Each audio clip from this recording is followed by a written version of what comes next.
एखाद्या वेळेला अज्ञान बरं, एखाद्या वेळेला अज्ञान बरं. का अज्ञान बरं?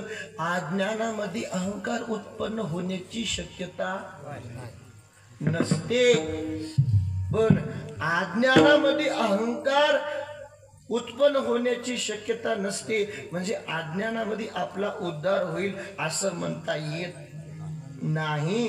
पण ज्ञान झाल्यावर देखील उद्धार होईल असं म्हणता येत नाही. का? ज्ञान प्राप्त झाल्यानंतर अहंकार निर्माण होण्याची दाट शक्यता असते. पण महाराज सांगतात ज्ञान गिळोनी.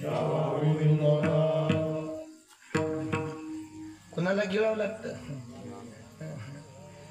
काही काही गावला कीर्तनाला गेल्यावर वस्त्रीत बसल्यावर बायाचं कुरकुर कुरकुर ऐकू येते. शिवाजी महाराज कुरकुर वेगळं किरकिर वेगळी बर का.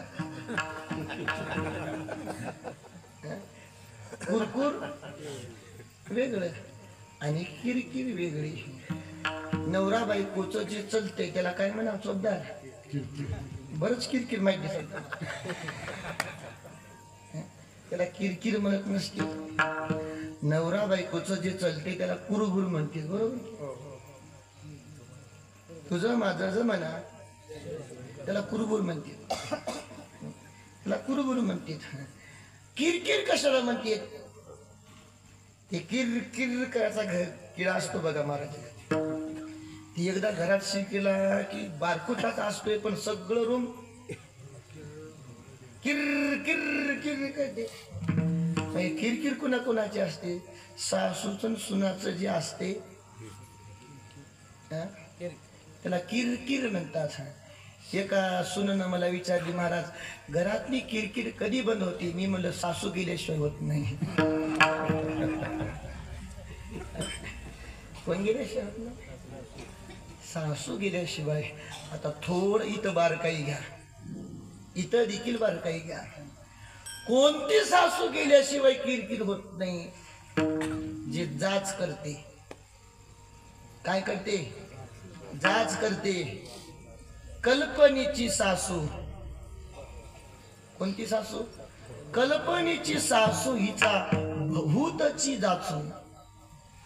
आणि त्याचा पुढं काय? काम क्रोध विसरूनिया ब्रह्मानंदी नाचू, असं काहीतरी प्रमाण आहे. हे सगळं विसरून जसं कल्पना नावाची सासू जसं जाच करते, तसं ज्ञान देखील जीवाला धोका देण्याची शक्यता आहे. मग महाराज सांगतात जितका रजोगुण धोकादायक आहे, जितका तमोगुण धोकादायक आहे, तितकाच आता बरोबर मध्ये आलो बघा, तितकाच सत्वगुण देखील धोकादायक आहे. महाराज परमार्थ नेमकं कसा करावा लागतो? महाराज सांगतात त्या तिन्ही गुणाच्या पलीकडे जावं लागतं. मग ते जीवनामध्ये अनुभव कधी येतो? हाती तिरुशूळ. मग ते आनंद, ते अनुभव ज्यांच्या जीवनामध्ये आहे, भस्म ओटी रुंडमाळा. काय केलं? त्या तिन्ही गुणाच्या पलीकडे भगवान शंकर आहेत. सत्वगुणाच्या, तमोगुणाच्या, रजोगुणाच्या. म्हणून हाती तिरुशळ नेत्री ज्वाळा. आणि पुढचा शब्द आहे नेत्रामध्ये ज्वाळा आहे. पण कोणती ज्वाळा आहे? माऊली ज्ञानोबा सांगतात ती ज्वाळा होते विवेकासहित वैराग्याचे बळ. कशाचं बळ आहे? ज्वाळा कशाची आहे? धगधगीत ज्वाळ अग्नी जैसा. मला सांगतात ती वैराग्याची ज्वाळा आहे. म्हणून भगवान शंकराजवळ वैराग्य आहे, म्हणून स्मशानभूमीमध्ये राहतात. आणि स्मशानभूमीमध्ये राहतात काय धारण करतात? भस्म ओटी रुंडमाळा. मग तो शंकर आहे कसा? महाराज सांगतात भोळा आहे, पार्वतीचा पती.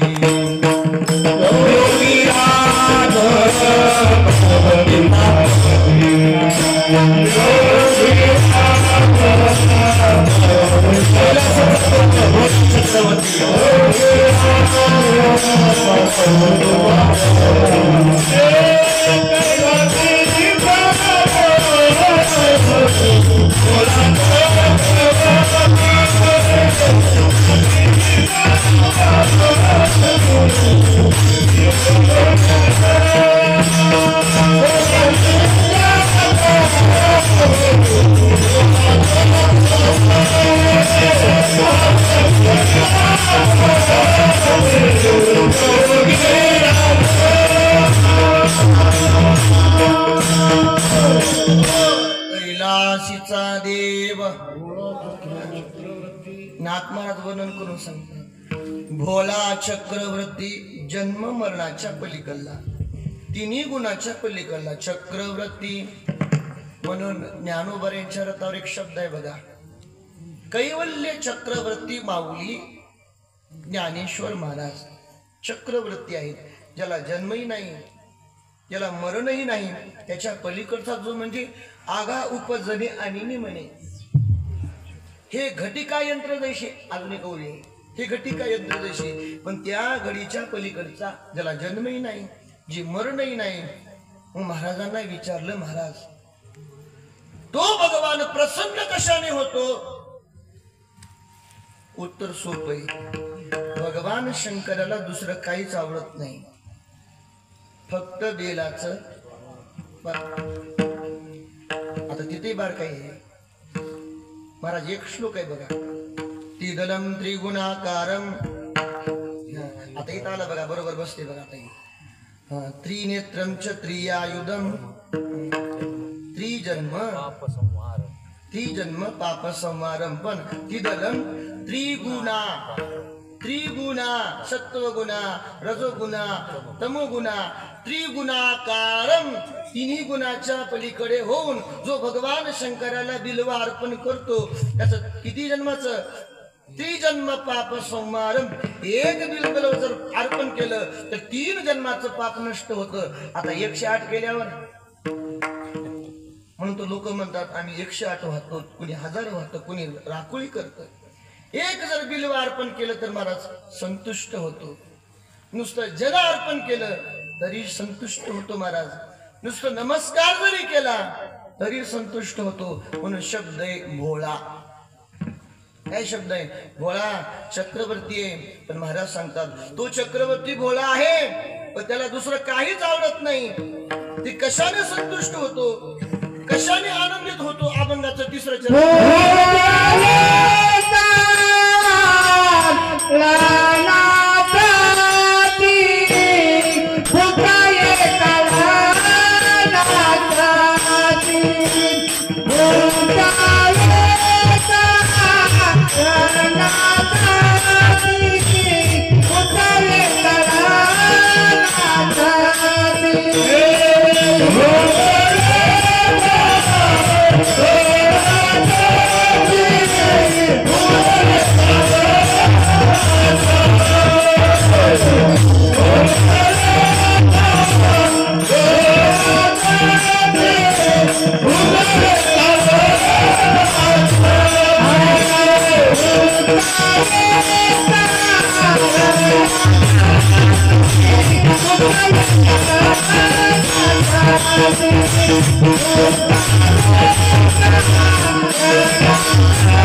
संत श्रेष्ठ नरहरी महाराज वर्णन करून सांगतात, भूते वेताळ नाचती आणि हर्षयुक्त उमापती. महाराज भूती नाचतात, वेताळ नाचतात, अनेक शिवगण नाचतात. आणि ते हर्ष कशामुळे युक्त झाले, आनंदित कशामुळे झाले, त्याच्यामध्ये एक दुसरा मोठा भूत शिरला. महाराज कुठला?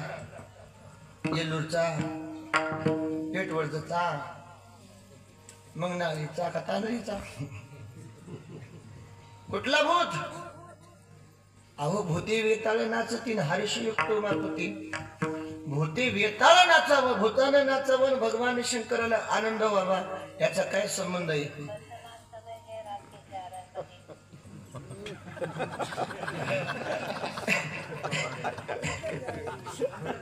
आमची भाऊ काय म्हणू का विठ्ठल?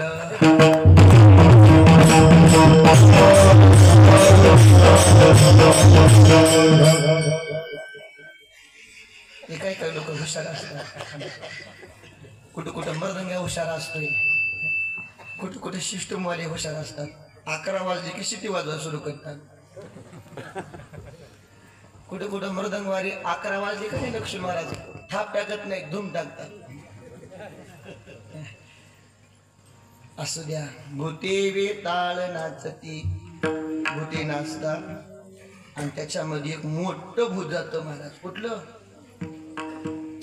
पंढरीचे भूत मोठे आल्या गेल्या झडपी वाटे. आणि पुढचं तिथं गेल्याला आतापर्यंत कुणी वापस आलंच होय. मग माणसानं त्या भूताकडे जावं, कुण्या भूताकडे जावं? पंढरीची भूत मोठी आल्या गेल्या झडपी वाटे. म्हणजे नेमकं काय करतो? झडपून मोकळच करतो.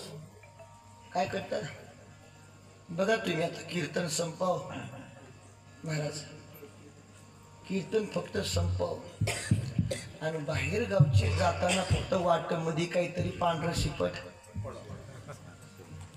दिसा. ते घरी गेल्या गेल्या म्हणते काय बी सांग, वाटत काही ना काही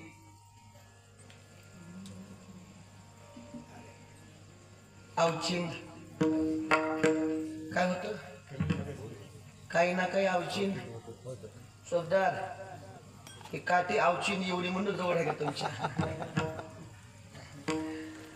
अहो या बाहेरच्या अवचिंदाला पाहिल्यावर ताप येते आणि त्या भूताला पाहिल्यावर तिन्ही जन्माचं काय जात? अहो किती जन्माचं? आनंद जन्मीचा शिन गेला. नरहरी महाराज जेव्हा भगवंताची कंबर पाहण्याकरता जातात, माप घेण्याकरता, ते म्हणले मी एका देवाशिवाय दुसऱ्या देवाचं स्वरूप पाहत नाही.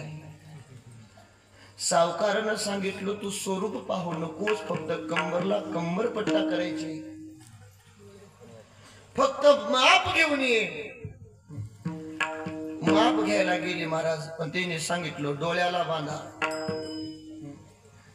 आता बाहेरचे डोळे बंद येतो पण मधले डोळे उघडे.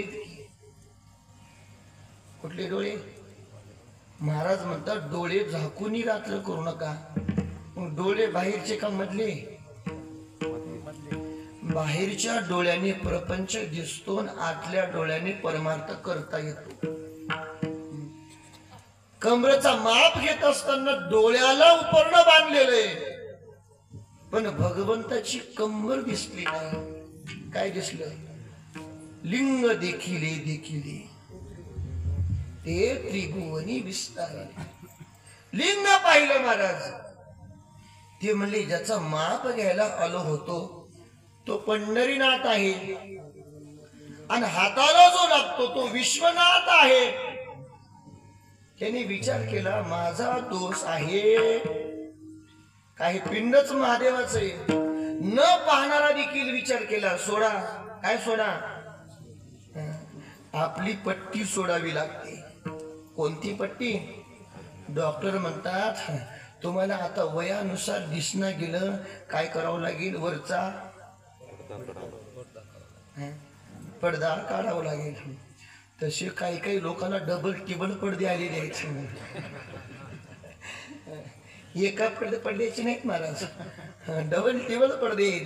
आणि ते पडदे जोपर्यंत निघत नाहीत तोपर्यंत सत्य वस्तूची ओळख होत नाही.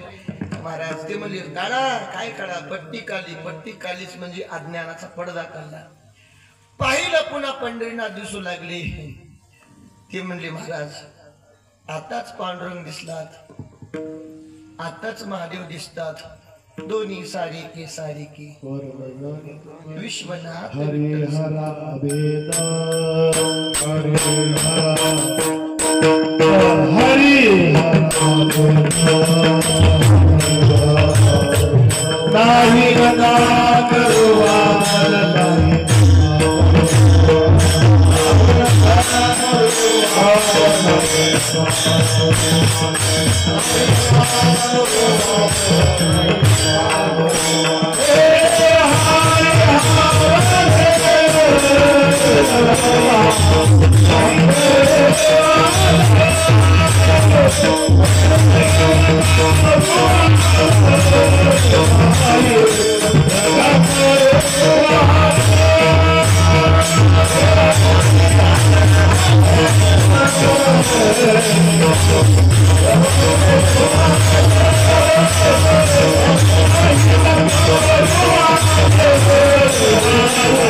सारिके सारिके हरिहरा वेद नाही नका कुरुवाद. म्हणून तर नामदेव रायाला सांगावं लागलं त्रिशूळावरी काशी पुरी चक्रावरी पंढरी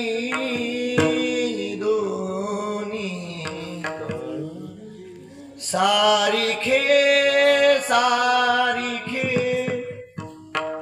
हे स्वरूपाचं दर्शन झाल्यानंतर नरहरी महाराजांना विचारलं महाराज तुम्हाला पांडुरंग दिसतोय, भगवान शंकर दिसतोय, नेमकं याचं स्वरूप कसं आहे? अभंगाचं शेवटचं चरण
कसा आहे परमात्मा सर्व सुखाचे आगर तो सुख स्वरूप आहे तो सुख देणारा आहे मने नरहारी थोडा स्वाभिमान ठेवला बरं का इथं आपल्या धर्माचा वंशाचा कुळाचा सोनार शब्द वापरला स्वाभिमान असावा पण अभिमान नसावा विठ्ठल